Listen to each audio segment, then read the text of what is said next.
Olá pessoal, tudo bem com vocês?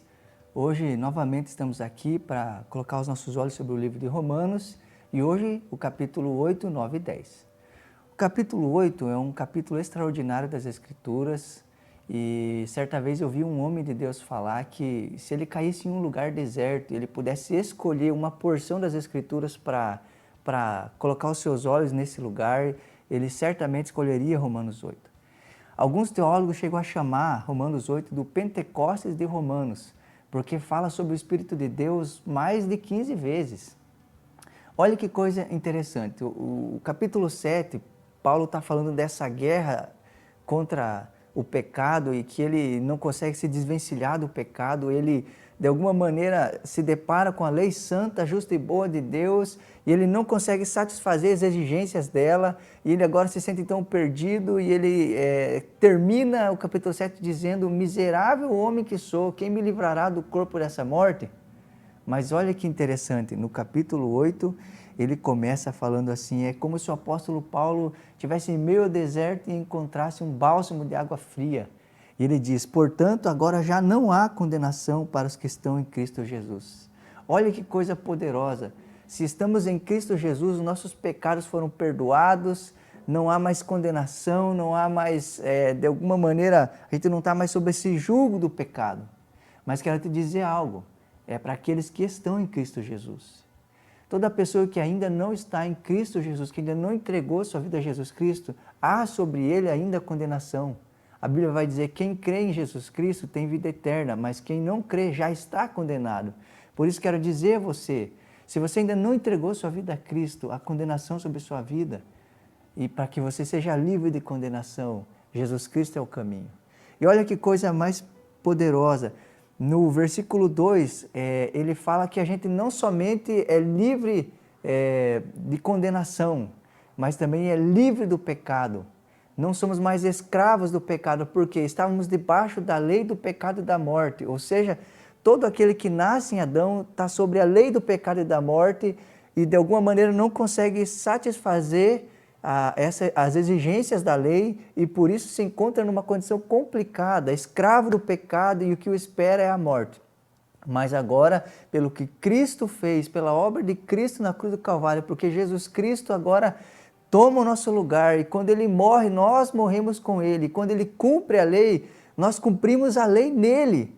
Agora somos transportados da lei do pecado e da morte para a lei do Espírito de vida. E agora o Espírito Santo de Deus que habita em nós, ele nos capacita a vivermos a lei de Deus, não mais para sermos salvos, mas de alguma maneira agora ele nos capacita a honrar a Deus vivendo na sua lei, de maneira natural. Assim como antes naturalmente pecávamos, agora naturalmente, pela ação do Espírito de Deus em nós nos inclinamos para as coisas de Deus e obedecemos às coisas de Deus. Coisas que antes, sem o Espírito de Deus, era impossível. Esse capítulo todo fala da ação santificadora do Espírito em nós. É o Espírito de Deus quem nos torna filho de Deus. É o Espírito de Deus quem age em nós para que a gente cumpra as exigências de Deus. Esse capítulo todo tem a ver com uma ação do Espírito de Deus nos ajudando nas nossas fraquezas, nos ajudando nos momentos atuais, nos momentos da nossa vida diária. Tem a ver com o Espírito de Deus ministrando, trabalhando em nós para que a gente se incline de maneira poderosa para as coisas de Deus. Que coisa extraordinária! Você não está só. Eu e você jamais conseguiríamos cumprir ou obedecer os mandamentos divinos sem o Espírito de Deus. Sem o Espírito de Deus, nós nos encontraríamos como o apóstolo Paulo, querendo fazer e não conseguindo, mas agora pela ação do Espírito de Deus em nós, que habita em nós, que mora em todo cristão, nós podemos fazê-lo. No capítulo 9, olha que coisa poderosa. Digo a verdade, em Cristo não minto, minha consciência o confirma no Espírito Santo. Tenho grande tristeza e constante angústia em meu coração, pois até eu desejaria ser amaldiçoado e separado de Cristo por amor a meus irmãos, os de minha raça, o povo de Israel. Olha que coisa poderosa, irmãos, que eu aprendo no capítulo 9. O apóstolo Paulo amava a sua nação. Ele chega a dizer: puxa, eu desejaria ser separado se isso os levasse para Cristo, se isso os salvasse. Quero te fazer uma pergunta: você ama a sua nação? Você ama o seu país? Você ama o seu povo? Você tem desejo de que eles sejam salvos? Isso é demonstrado através das suas orações, através da vida que você leva. O apóstolo Paulo amava seus irmãos, amava a sua nação, e ele demonstra isso nas Escrituras. No capítulo 10, olha que coisa interessante.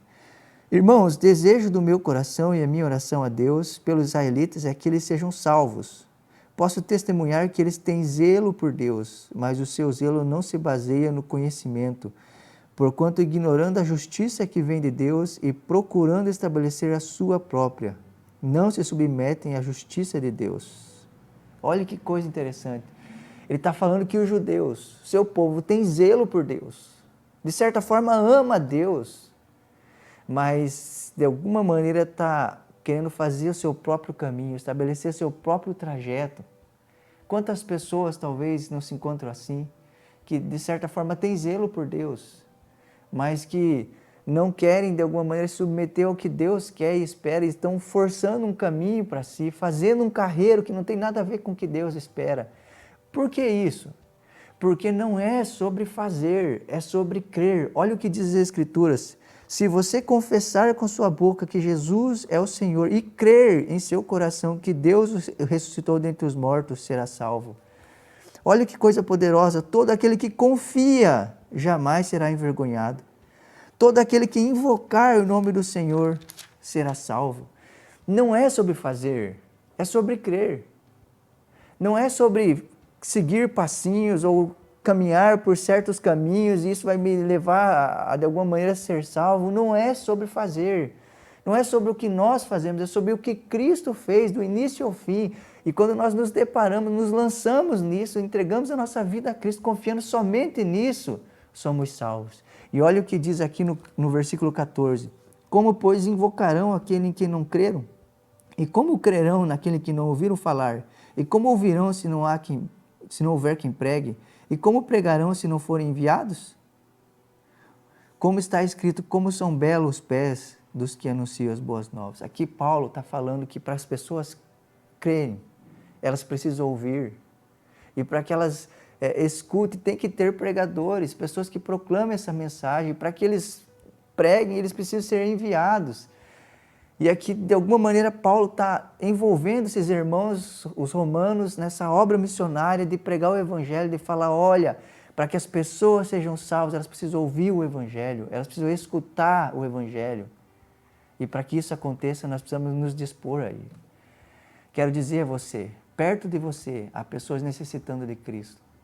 Perto de você, há pessoas perdidas, há pessoas tentando fazer o seu próprio caminho. Perto de você existem pessoas que às vezes até têm zelo por Deus, mas que estão caminhando, tentando fazer um caminho que conquistar a Deus, se é que eu posso dizer assim. Mas quero dizer para você, a solução para essas pessoas não está nelas, está em Cristo Jesus. E você tem essa palavra, que você possa proclamar o Evangelho de Cristo. Que Deus te abençoe.